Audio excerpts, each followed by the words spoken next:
नमस्कार दोस्तों, स्वागत है आपका हमारे चैनल लर्न विद एमडी में। आज का जो टॉपिक है वो स्पेशली प्रीलिम्स पे रहने वाला है कि भाई प्रीलिम्स जो है वो कैसे क्वालिफाई किया जाए। इससे पहले भी मैंने हर एक वीडियो में कुछ ना कुछ आपको इन्फॉर्मेशन दी है प्रीलिम्स को लेके। आज का जो वीडियो वो स्पेशली प्रीलिम्स के लिए है। 2024 जिन्होंने टारगेट किया या 25 टारगेट किया है।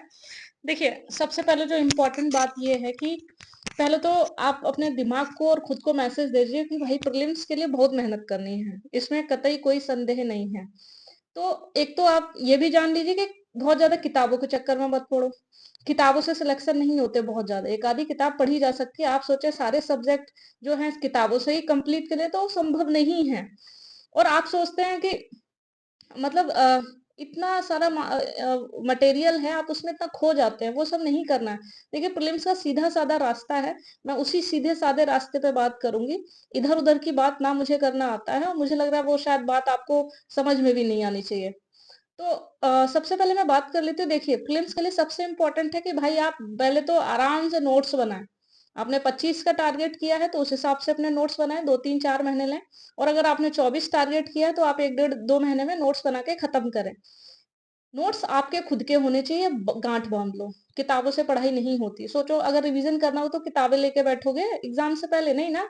तभी हमें लगता है कि यार कुछ है ही नहीं, हमें कुछ याद ही नहीं है। भाई, एग्जाम होगा तो हमारे नोट्स खुद के हो, एग्जाम होने वाला होता है तो हमारे खुद के नोट्स होते हैं, उन्हें पढ़ते हैं और पूरा कंसंट्रेट करते हैं अपने नोट्स पे। और फिर क्या होता है, हाँ भाई, हम उसी उसी को रिवीजन करते हैं तो हमें आइडिया लग जाता है कि हाँ भाई ये सब मेरा रिवीजन है। हर एग्जाम से पहले जब अपने नोट्स रिवीजन करते रहते तो आप कॉन्फिडेंट हो जाते हैं कि हाँ अब भाई हमारा सब क्लियर है। किताब ना तो पढ़ी जा सकती है, साइकोलॉजी है कि भाई इतनी मोटी किताब देखोगे वैसे ही टेंशन हो जाएगी, है ना। और किताब में सब कुछ पढ़ने वाला नहीं होता, इसलिए व्यक्ति अपने खुद के नोट्स बनाता है एग्जाम के पॉइंट ऑफ व्यू से। ये दिमाग में डाल लो। तो सीधी सी बात, करना क्या है, हम उस मुद्दे पे आ जाते हैं। सबसे पहले तो आपको नोट्स बनाने हैं। मैंने आपको सारे सब्जेक्ट के नोट्स अपने टेलीग्राम चैनल पे आपको दे रखे हैं कि जो भी बच्चे जिनके पास पैसे नहीं है। देखिए, आज का जो समय है, पैसे इतने मैटर नहीं करते, क्योंकि सोशल मीडिया का जमाना है। आपको सारी चीजें मिल जाएंगी। और मैंने वही सारी चीजें आपको इकट्ठी करके एक जगह दी हैं। भाई, प्रीलिम्स के नोट्स बनाने के लिए मैंने आपको फ्री में सारी वीडियो अवेल कराई है टीचर की, जिनसे मैंने खुद पढ़ा है कभी ना कभी। ठीक है, और जिनकी वीडियो मुझे समझ में आती है। तो जितना जल्दी हो सके आप टेलीग्राम चैनल पे जाके अपना वीडियो बना लेंगे, वीडियोस जो डले हुए हैं उनका नोट्स बना लेंगे।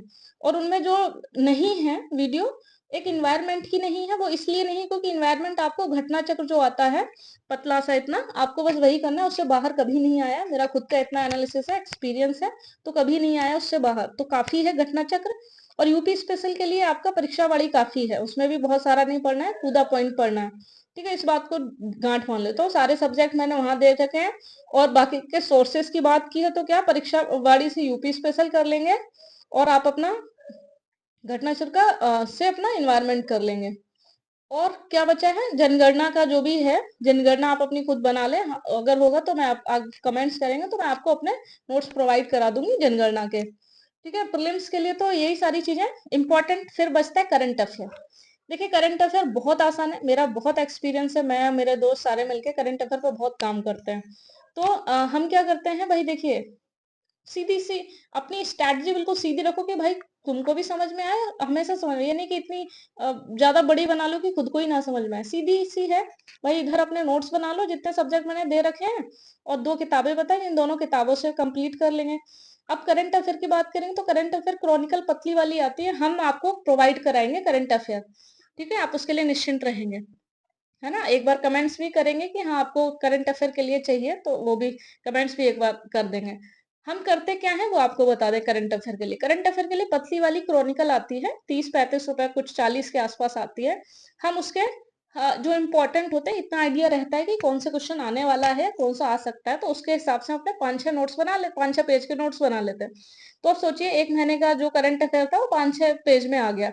ऐसे ही हमने अगर सोचिए 7 8 महीने का बनाया तो ज्यादा ज्यादा 6 के हिसाब से 7 6 42, 30 मतलब 40 के आसपास पेज पे एक पतला सा नोट्स हमारा बन जाएगा प्रीलिम्स का, करंट अफेयर का। फिर कभी कभी होता है कि हम चांस नहीं लेते, कि ऐसा ना हो कि हमारे करंट छूट जाए, तो एग्जाम से पहले 10 15 दिन पहले एक घटना सार आती है, छोटी सी बुक होती है, घटना सार आती है। अगर लगता है कि कुछ बचा हुआ है तो हम एक बार पूरा घंटा सार पढ़ लेते हैं। फिर जो भी बचता है कि ये मेरे नोट्स में नहीं है, 7-8 महीने के जो नोट्स बनाए थे वो 40 पेज उसमें नहीं है, तो वो हम उससे कवर कर लेते। तो घटना सार में से भी हमें मुश्किल से 20-25 पेज पढ़ने रहते हैं। तो कुल मिला के 50-60 पेज का हमारे परफेक्ट नोट्स रहता है। करंट अफेयर कभी बाहर नहीं जाता है, और 2-3 जो बाहर जाते हैं वो उनके लिए मेहनत भी नहीं की जाती है ना? अगर 25 करंट अफेयर है तो कम से कम 22 आपके सही होने चाहिए, वो अक्सर हमारे रहते हैं।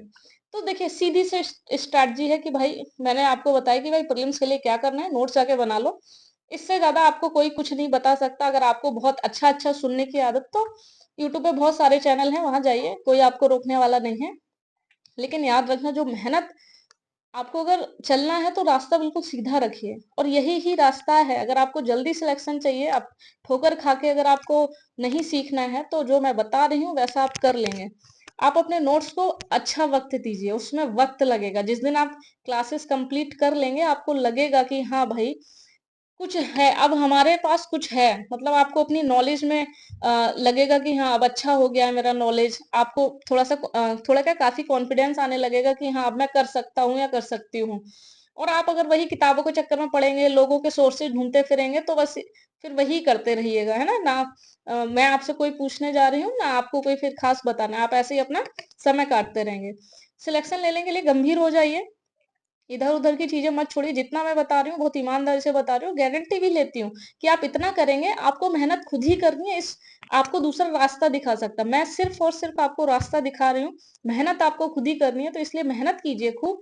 और इससे इतर कोई रास्ता नहीं है। इससे इतर जो रास्ता होगा वो आपको सिर्फ भटकाएगा और कुछ नहीं। सीधी सी बात, नो बकवास वाला सिस्टम है कि जितना बताया जाए उतना कीजिए। मैंने करंट पे भी बात कर ली, मैंने अपने सोर्सेस पे भी बात कर ली, बुक के सोर्सेस पे भी बात कर ली, और कुछ नहीं है। ठीक है? और मेंस पे हम बात कर लें, क्योंकि मेंस की हम जल्दी आंसर राइटिंग शुरू करने जा रहे हैं। एक बार आंसर राइटिंग आप देखेंगे ना, तो आप भी कहेंगे कि जिस बच्चे को जीरो से भी नहीं आता ना, वो भी लिखने लग जाएगा। ये मेरा आपसे वादा है। तो जल्दी हम आंसर राइटिंग स्टार्ट करेंगे, और आंसर राइटिंग के लिए ग्रुप मैंने बना लिया है। अभी उसका लिंक आपको 1-2 दिन में दे दिया जाएगा कि भाई कैसे का, क्योंकि पूरा मैनेज करना है, सारी चीजें देखनी है ना? उसके लिए वक्त निकालना पड़ेगा, और सारी चीजें हम आपको सारी चीजें उपलब्ध कराएंगे।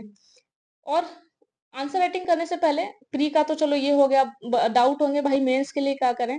तो देखिए मेंस के लिए जल्दी नेक्स्ट वीडियो आएगी कि मेंस में कैसे, क्या सिलेबस क्या था मेरा, और क्या मैंने फॉलो किया क्या नहीं फॉलो किया, उस पर भी बात करेंगे। आज से प्रीलिम्स की बात की है।